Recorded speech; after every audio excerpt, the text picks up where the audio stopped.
Bonjour à tous, nous continuons notre voyage à la découverte des NGT en compagnie de Stéphane Marette. Bonjour Stéphane. Bonjour. Stéphane Marette, vous êtes économiste, directeur de recherche à l'INRAE, l'Institut national de recherche pour l'agriculture, l'alimentation et l'environnement. Alors comment réagissent les consommateurs, les Français, aujourd'hui face aux NGT? Alors, pour comprendre comment ils peuvent réagir, en fait, ce qu'il est nécessaire de faire, c'est de leur demander leur intention d'achat, puisqu'en fait, les NGT ne sont pas vendus sur les marchés et on n'a pas le droit de leur proposer ou de leur faire goûter ces produits. Donc en fait, ce qu'on fait, c'est qu'on demande à des consommateurs leur intention d'achat. Combien seriez-vous prêt à acheter pour ce produit? Et la façon dont on organise les enquêtes, c'est qu'on leur demande d'abord pour des produits conventionnels, qui sont très très proches du produit réalisé à base de NGT. Et après, on leur demande, maintenant il y a une nouvelle technique qui a permis une amélioration de la qualité. Cette nouvelle technique est issue de l'édition du génome.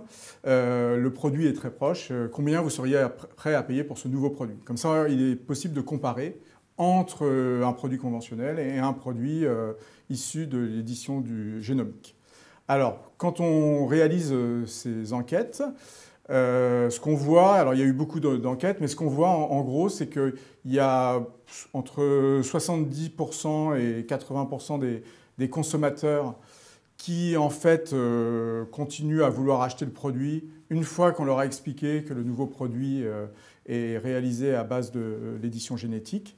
Et on a quand même entre 30 et 20% des consommateurs qui sont très réticents quand on leur explique que l'amélioration du produit ou la résistance à telle maladie vient de l'édition génomique, et eux qui refusent d'acheter le produit.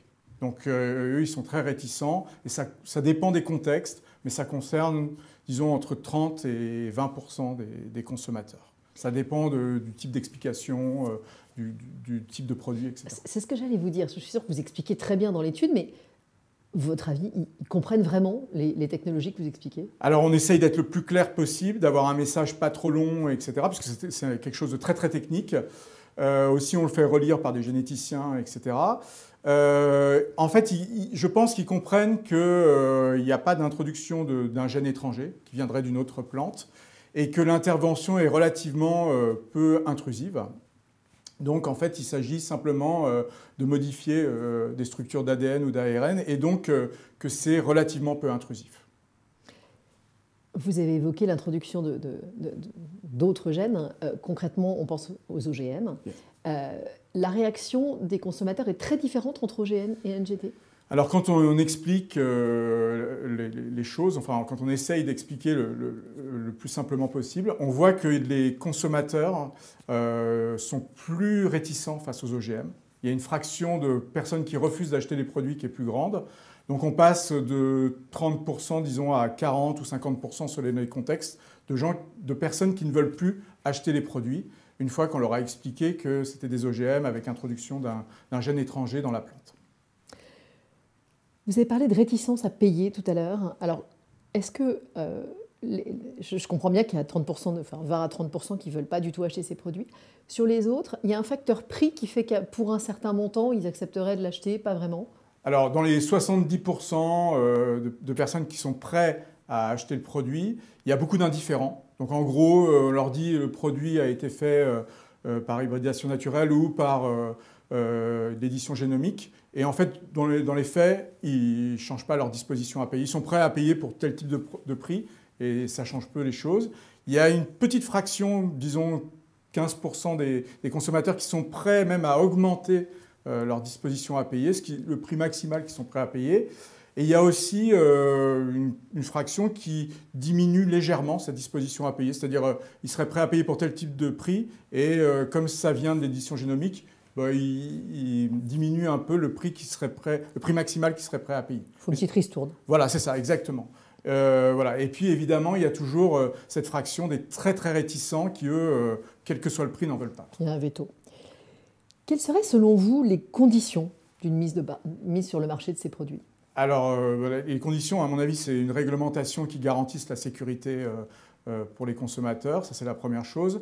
Je pense aussi qu'il y a des questions à réfléchir entre ce qui relève des brevets pour les innovateurs quand il y a une innovation technologique, et ce qui relève de la diversité génétique, qui est un bien public accessible à tout le monde, donc une sorte d'équilibre. Et aussi, je pense, un affichage, notamment pour les 30%, 35% de consommateurs qui sont très réticents, pour qu'on puisse leur garantir des produits conventionnels qui ne seraient pas OGM ni issus de l'édition génétique. Concrètement, il faudrait une étiquette voilà. claire. Alors ça pose beaucoup de problèmes, hein, c'est de coûts, parce il y a une séparation des filières à organiser. Enfin, les produits doivent suivre des canaux spéciaux pour garantir la séparabilité. Il y a une question de traçabilité. Et évidemment, ça pose une question de coût de l'organisation des filières. Et c'est un chantier en devenir, à mon avis, sur lequel il faut bien réfléchir avec des analyses coûts-bénéfices. En guise de conclusion, si on doit retenir une chose... Une chose, c'est que quand même, il y a une fraction de consommateurs très réticents, mais il y a aussi beaucoup de consommateurs qui seraient prêts à acheter. Ça, c'est la première chose. Et dans ce contexte, je pense que c'est important de continuer à travailler sur ces questions, puisqu'il y a aussi beaucoup de problèmes qui se posent avec le réchauffement climatique. Donc des questions de sécheresse, des questions aussi de virus. Et il est important de continuer à travailler sur ces questions, parce que l'édition génomique est une option, ce n'est pas une panacée, mais c'est une option parmi d'autres. Une des réponses. Voilà, pour avoir des plantes plus résistantes aux virus, aux problèmes de sécheresse, etc. Donc c'est quand même une option, une alternative qui reste quand même très importante dans le contexte de réchauffement climatique et de nouvelles maladies. À considérer. Voilà, exactement. Merci beaucoup, Merci Stéphane Arrête.